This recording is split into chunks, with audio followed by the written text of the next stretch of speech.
আচ্ছা, আমি দুনিয়াতে আছি কেন? আমি দুনিয়াতে এসেছি কেন? এক সময় তো আমি ছিলাম না, আবার এক সময় আমি থাকবো না। কেউ এসে চিরস্থায়ী হতে পারে নাই, তো আমরাও পারবো না। তো আল্লাহ পাক আমাদেরকে সৃষ্টিটা করলেন কেন? আমার কাছে আমার রব কি চান? আমি যদি না থাকতাম তাহলে আমার পরিবার চলতো কিনা, আমার সমাজটা চলতো কিনা, আমার শিক্ষা ব্যবস্থাটা চলতো কিনা, আমার দেশটা চলতো কিনা, এই বিশ্বের ঘূর্ণন চলতো কিনা, আর্নিক গতি চলতো কিনা, থেমে যেত? উত্তর না। আমি না থাকলে আর্নিক গতি থামতো না। আমি না থাকলে কি আমার পরিবার থেমে থাকতো না, আমার সমাজ থেমে থাকতো না, এই মসজিদ থেমে থাকতো না, এই রাজনীতি থেমে থাকতো না, অর্থনীতি থেমে থাকতো না, দেশও থেমে থাকতো না, উম্মাও থেমে থাকতো না। তাহলে আল্লাহ পাক আমাকে কেন সৃষ্টি করলেন? আমার কি রোল আছে এখানে? আমার কি ভূমিকা?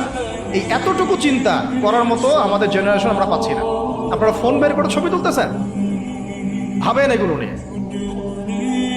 আমাকে দিয়ে কি করবেন? আমাদের তো কিচ্ছু করার নাই এই কথাগুলো বলা ছাড়া। এই কথাগুলো বলা বা সচেতনতা তৈরি করা ছাড়া আমাদের হাতে কিছুই করার নাই। Not at all, absolutely nothing.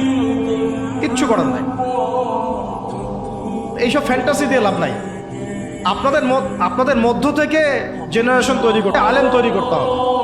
আপনাদের মধ্য থেকে কারি, হাফেজ, দাইল আল্লাহ এবং উম্মার নেতৃত্ব প্রদানকারী জেনারেশন তৈরি করতে হবে। এইসব চেয়ারে বসে কয়জন? সারা বাংলাদেশে হয়তো 50 জন, 100 জন। এই 100টা মানুষ ইউনাইটেড না, তারাও বিক্ষিপ্ত। 16 কোটি মুসলিমের দেশ বলছেন, 16,000 দলে বিভক্ত। এর মধ্যে সবচেয়ে বিশুদ্ধ যেটাকে আমরা মনে করি, সেখানেও দেখবেন যে আরো 10টা 20টা দল হয়ে বসে আছে। এর বাইরে গিয়ে আবার যারা বললো না তারা বিশুদ্ধ নয়, আমরাই সবচেয়ে বিশুদ্ধ, ওদের মধ্যেও 10টা দল হয়ে গেল।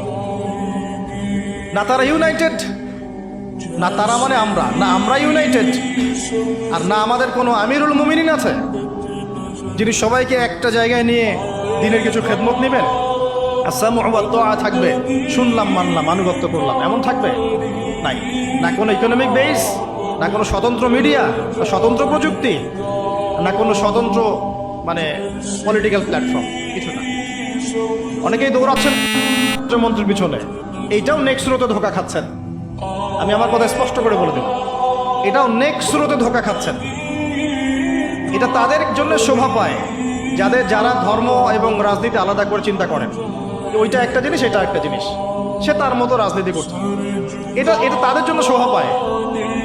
যাদের কাছে কোরআন আছে, যাদের কাছে হাদিস আছে, নবীর সুন্নাহ আছে, তারা যখন এই ড্রেনের মধ্যে নেমেছে, তখন ইসলামের খেদমতের জায়গায় ক্ষতিও বেশি হয়ে যাচ্ছে। কোনো সময় কিছু কিছু বেনিফিট হয়তো আপনি পাচ্ছেন, মনে করছেন এই অল্প অল্প বেনিফিটে হয়তো অনেক কিছু হয়ে যাবে। ভুল ধারণা। একটাই উপায়, একটাই মানহাজ, একটাই পথ পদ্ধতি, নবী সাল্লাল্লাহু আলাইহি ওয়াসাল্লামের সিরাত। নবী সাল্লাল্লাহু আলাইহি ওয়াসাল্লামের সিরাত, তার জীবনী। এই জীবনী আমাদেরকে শেখাবে কিভাবে ইসলাম শূন্য থেকে একদম আসমানে উঠেছে, কিভাবে ইসলাম একদম শিকড় থেকে শেকড়ে গিয়েছে, শেখাবে সিরাত, নবী সাল্লাল্লাহু আলাইহি ওয়াসাল্লামের জীবনী। ইয়াং জেনারেশনকে জিজ্ঞাসা করেন কতজন পড়েছে সিরাত। ওইখান থেকেই আপনাকে কথা বলছিলাম, ওই যুগটাকে কেন জাহিলি যুগ বলেন, এত কেন টিটকারি করি, এত কেন তাকে ধিক্কার দেই? কারণ ওই যুগে শিরক ছিল। শিরক একবার। এখনকার বিশ্বে শিরকে একবার দিয়ে ভর্তি। এটা বোঝার জন্যে অনলাইনের ব্রাদার সিস্টার্সরা আপনাকে হেদায়েত দিতে পারবে। এটা বোঝার জন্য আপনাকে এমন স্কলারশিপের কাছে আসতে হবে যারা কোরআন এবং হাদিসকে দিয়ে বর্তমান ইকোনমিকে ডিল করতে পারে।